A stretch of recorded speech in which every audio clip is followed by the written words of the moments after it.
வணக்கம். காலை நேர பிரதான செய்திகள். விரிவான செய்திகளுக்கு செல்லும் முன்னர் முதலில் தலைப்புச் செய்திகள். நாட்டின் பல பகுதிகளில் இன்று கடும் மழை. விபத்துக்குள்ளான தென்கொரியா விமானத்தின் கருப்பு பெட்டி தொடர்பான விசாரணை அறிக்கை வெளியானது. அன்பார்ந்த பார்வையாளர்களே, உங்களுடைய நிறைந்த ஆதரவை வழங்கி எமது வானன் சேனலை சப்ஸ்கிரைப் செய்யுங்கள். எனினும் இன்னும் எமது சேனலை ஆரம்பித்து 1.5 வருடங்கள் ஆகியும் எமக்கான பார்வையாளர்களின் ஆதரவு குறைவாகவே உள்ளது. மேலும் எமது சேனலை சப்ஸ்கிரைப் செய்யாமலேயே 98% பார்வையிட்டு வருகிறீர்கள். உங்களுடைய ஆதரவு எமக்கு மிகவும் முக்கியமானது. எங்களை ஊக்குவிக்கவும், எமது செய்திகளை தடையின்றி உடனுக்குடன் அறிந்து கொள்ளவும் எமது சேனலை சப்ஸ்கிரைப் செய்யுங்கள். மேலும் பெல் பட்டனை அழுத்தி எம்மை உற்சாகப்படுத்துங்கள். வடக்கு, வடமத்திய, கிழக்கு, ஊவா மற்றும் மத்திய மாகாணங்களில் இன்றைய தினம் மழை பெய்யக்கூடும் என வளிமண்டலவியல் திணைக்களம் எதிர்வு கூறியுள்ளது. அதற்கமைய கிழக்கு, ஊவா மற்றும் மத்திய மாகாணங்களிலும் பொலனறுவை மாவட்டத்தின் சில இடங்களிலும் 100 மில்லிமீட்டர் அளவில் பலத்த மழை வீழ்ச்சி எதிர்பார்க்கப்படுகிறது. இடியுடன் கூடிய மழை பெய்யும் போது தற்காலிகமாக பலத்த காற்று மற்றும் மின்னல் தாக்கத்தால் ஏற்படும் சேதங்களை குறைத்துக் கொள்வதற்கு போதுமான முன்னெச்சரிக்கை நடவடிக்கைகளை எடுக்குமாறு வளிமண்டல திணைக்களம் பொதுமக்களை கோரியுள்ளது. கிளீன் ஸ்ரீலங்கா வேலை திட்டத்துக்கு அமைய முன்னெடுக்கப்படும் போதைப்பொருள் சோதனைகளில் 56 பேர் கைது செய்யப்பட்டுள்ளதாக காவல்துறை தெரிவித்துள்ளது. களுத்துறை, வடக்கு மற்றும் பாணந்துறை, மோதரவில ஆகிய பகுதிகளில் முன்னெடுக்கப்பட்ட சுற்றி வளைப்புகளின் போது இவர்கள் கைது செய்யப்பட்டுள்ளனர். காவல்துறையினர், காவல்துறை விசேட அதிரடிப்படையினர் மற்றும் இராணுவத்தினரும் இணைந்து இந்த சுற்றி வளைப்பு முன்னெடுக்கப்பட்டதாக தெரிவிக்கப்படுகிறது. அதன்படி களுத்துறை பகுதியில் உள்ள தொடர்மாடி குடியிருப்பு தொகுதி ஒன்றில் நடத்தப்பட்ட சுற்றி வளைப்பில் பல்வேறு போதைப் பொருட்களுடன் 21 பேர் கைது செய்யப்பட்டுள்ளனர். அத்துடன் பாணாத்துறை, மோதரவில பகுதியில் குடியிருப்பு தொகுதியொன்றில் முன்னெடுக்கப்பட்ட சுற்றி வளைப்பில் போதைப் பொருட்களுடன் 35 பேர் கைதாகியுள்ளனர். இதேவேளை கிளீன் ஸ்ரீலங்கா வேலை திட்டத்தின் கீழ் நேற்றைய தினம் வாத்துவர கடற்கரையை தூய்மைப்படுத்தும் செயற்பாடுகள் முன்னெடுக்கப்பட்டதாக எமது செய்தியாளர் தெரிவித்துள்ளார். குறித்த பணிகளை பாணாதுறை பிரதேச சபை அதிகாரிகள் மற்றும் பொதுமக்கள் இணைந்து முன்னெடுத்ததாக தெரிவிக்கப்படுகிறது. இதேவேளை கொழும்பு புறக்கோட்டை நகரை சுத்தம் செய்யும் பணிகளை புறக்கோட்டை வர்த்தக சங்கத்தினரும் சமுதாய காவல்துறை பிரிவினரும் இணைந்து முன்னெடுத்துள்ளனர். ஐக்கிய தேசிய கட்சியும் ஐக்கிய மக்கள் சக்தியும் இணைந்து தேர்தலில் போட்டியிட வேண்டும். எதிர்வரும் தேர்தல்களில் ஐக்கிய தேசிய கட்சியும் ஐக்கிய மக்கள் சக்தியும் இணைந்து யானை சித்தத்தில் போட்டியிட வேண்டும் என கடுவலை மாநகர சபையின் ஐக்கிய மக்கள் சக்தியின் முன்னாள் நிறைவேற்றுக்குழு உறுப்பினர் தெரிவிக்கின்றனர். ஐக்கிய தேசிய கட்சியின் தலைவரும் முன்னாள் ஜனாதிபதியுமான ரணில் விக்ரமசிங்கவிடம் கோரிக்கை ஒன்றை முன்வைத்து அவர்கள் இந்த விடயத்தை வலியுறுத்தியுள்ளார்கள். இது தொடர்பான கலந்துரையாடல் நேற்றைய தினம் கொழும்பு பிளவர் வீதியில் உள்ள முன்னாள் ஜனாதிபதி ரணில் விக்ரமசிங்கவின் அரசியல் காரியாலயத்தில் இடம்பெற்றுள்ளது. தென்கொரியாவின் அண்மையில் இடம்பெற்ற விமான விபத்தின் போது விபத்துக்குள்ளான விமானத்தின் கருப்பு பெட்டி விபத்துக்கு 4 நிமிடங்களுக்கு முன்னதாகவே பதிவு செய்யும் செயற்பாட்டை இடைநிறுத்தியுள்ளதாக தென்கொரியா போக்குவரத்து அமைச்சு தெரிவித்துள்ளது. கடந்த மாதம் ஏற்பட்ட குறித்த விமான விபத்தில் 179 பேர் பலியாகியிருந்தார்கள். இந்நிலையில் குறித்த விபத்துக்கான காரணத்தை கண்டறிவதற்காக அந்த நாட்டு அதிகாரிகளினால் விசாரணை ஆரம்பிக்கப்பட்டன. விமானத்தின் கருப்பு பெட்டியை ஆய்வு செய்த அதிகாரிகள் விமானத்தின் கருப்பு பெட்டி பதிவை நிறுத்துவதற்கான காரணங்கள் தொடர்பில் ஆரம்பகட்ட பகுப்பாய்வை மேற்கொண்டனர். குறித்த கருப்பு பெட்டியின் முக்கியமான சில தரவுகள் காணாமல் போனமை தொடர்பில் ஆரம்பிக்கப்பட்ட ஆய்வில் தெரிய வந்துள்ளது. பின்னர் குறித்த கருப்பு பெட்டி அமெரிக்க தேசிய போக்குவரத்து பாதுகாப்பு சபையின் ஆய்வுக்கு அனுப்பப்பட்டது. இந்நிலையில் ஜோர்ஜி விமான நிலையத்துக்கு சொந்தமான குறித்த விமான விபத்துக்கு 4 நிமிடங்களுக்கு முன்னதாகவே அதன் பதிவு செய்யும் செயற்பாட்டை நிறுத்தியுள்ளதாக தென்கொரியாவின் போக்குவரத்து அமைச்சு தெரிவித்துள்ளது.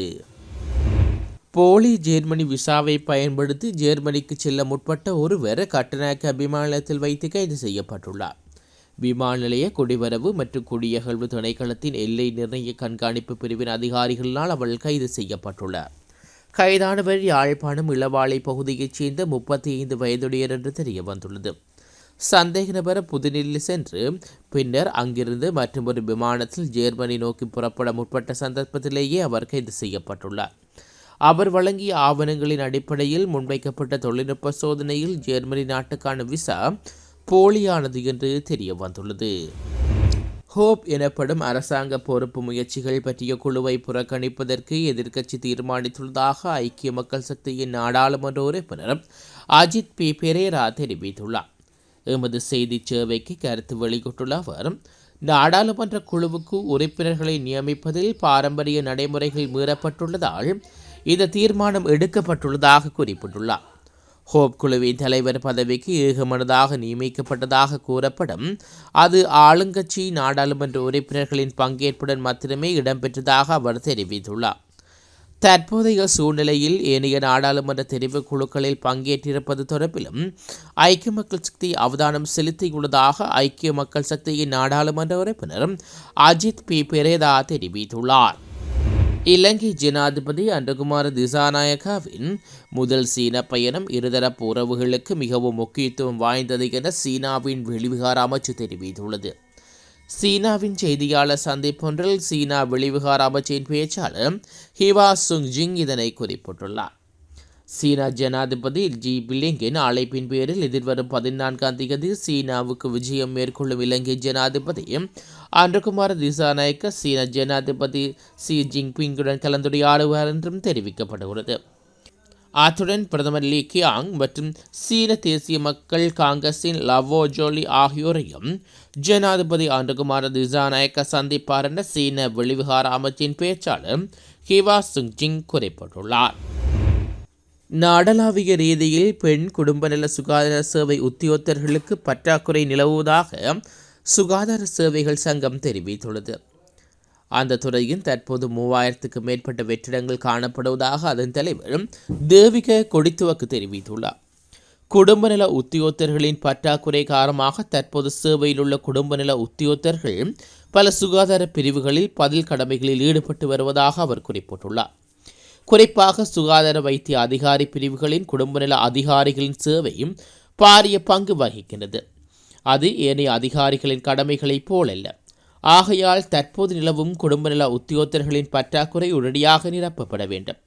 தற்போது 1000க்கும் அதிகமான பயிற்சி பெற்ற குடும்ப நல உறுப்பினர்கள் உள்ளதாக சுகாதார சேவை சங்கத்தின் தலைவர் தேவிக கொடித்துவக்கு தெரிவித்துள்ளார். அமெரிக்காவில் லாஸ் ஏஞ்சலில் தண்ணீர் பற்றாக்குறை ஏற்பட்டுள்ளதால் காட்டுத்தீயை கட்டுப்படுத்த நடவடிக்கையில் சிக்கல் நிலை ஏற்பட்டுள்ளதாக அந்நாட்டு ஊடகங்கள் செய்தி வெளியிட்டுள்ளன. குறித்த பகுதியில் கடந்த 15 நாட்களுக்கு முன்னர் காட்டுத்தீ ஏற்பட்டுள்ளது. இந்த நிலையில் பலத்த காற்று காரணமாக காட்டுத்தீ வேகமாக பரவியது. இதனையடுத்து 4 லட்சம் பேர் வரையில் தங்களது இருப்பிடங்களிலிருந்து வெளியேற்றப்பட்டுள்ளனர். இந்நிலையில் தண்ணீர் பற்றாக்குறையால் காட்டுத்தீயை கட்டுப்படுத்த நடவடிக்கையில் சிக்கல்கள் ஏற்பட்டுள்ளன. இதனால் தீயை கட்டுப்படுத்த முடியாத சூழல் நிலவி வருவதாக தெரிவிக்கப்படுகிறது. அத்துடன் காட்டுத்தீயினால் இதுவரையில் 11 பேர் உயிரிழந்தவுடன் 10,000க்கும் மேற்பட்டோர் வீடுகளும் கட்டிடங்களும் தீக்கிரையாக்கப்பட்டுள்ளன. இலங்கைக்கான இந்திய உயர்ஸ்தானிகத்தின் பாதுகாப்பு ஆலோசகரும் பாதுகாப்பு பிரதி அமைச்சர் மேஜர் ஜெனரல் அருண ஜெயசேகராக்கும் இடையில் சந்திப்பு ஒன்று இடம்பெற்றுள்ளது. இந்த சந்திப்பின் போது இந்தியாவின் 76வது குடியரசு தின நிகழ்வுகளில் பங்கு பெற்ற பாதுகாப்பு பிரதி அமைச்சருக்கு அழைப்பு விடுவிக்கப்பட்டதாக பாதுகாப்பு அமைச்சின் ஊடக பிரிவு தெரிவித்துள்ளது. இதன்போது இருதரப்பு பாதுகாப்பு ஒத்துழைப்பை மேம்படுத்துவது குறித்தும் கலந்துரையாடப்பட்டுள்ளதாக தெரிவிக்கப்படுகிறது. வாகனங்களின் விலை 50% வரை அதிகரிக்கக்கூடும்.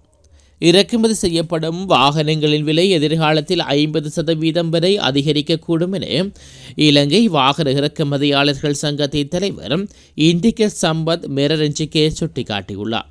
5 ஆண்டுகளாக இடைநிறுத்தப்பட்டிருந்த வாகன இறக்குமதியை மீண்டும் ஆரம்பித்த பின்னர் எதிர்வரும் பிப்ரவரி மாதம் முதல் இறக்குமதி செய்யப்படும் அனைத்து வாகனங்களுக்கான வரி வீதம் விசேட வர்த்தமானி அறிவிப்பின் மூலம் வெளியிடப்பட்டுள்ளது. நிதியமைச்சர் என்ற வகையில் ஜனாதிபதி அன்றகுமார திசாநாயக்கவினால் வெளியிடப்பட்டுள்ள இந்த வர்த்தமானி அறிவித்தல் இன்று முதல் அமலுக்கு வந்துள்ளது. அதன்படி உற்பத்தி செய்யப்பட்ட நாளிலிருந்து 10 ஆண்டுகளுக்கு மேற்படாத வாகனங்களுக்கு 200% மற்றும் 300% வரிகள் அதிகரிக்கப்பட்டுள்ளன. சில வகையான வாகனங்களுக்கு அவற்றின் இயந்திரத்தின் அடிப்படையாக வரிகள் நிர்ணயிக்கப்பட்டுள்ளன. இந்த வரி விகிதங்களின்படி இறக்குமதி செய்யப்படும் வாகனங்களின் விலைகளும் வட் வரி நீங்களாக 15 தொடக்கம் 25% வரை அதிகரிக்கக்கூடும் என இலங்கை வாகன இறக்குமதியாளர்கள் சங்கம் தெரிவித்துள்ளது. இத்துடன் காலை நேர பிரதான செய்திகள் நிறைவு பெறுகிறது. தொடர்ந்து நாளை காலை பிரதான செய்திகளோடு இணைந்து கொள்ளுவோம். நன்றி.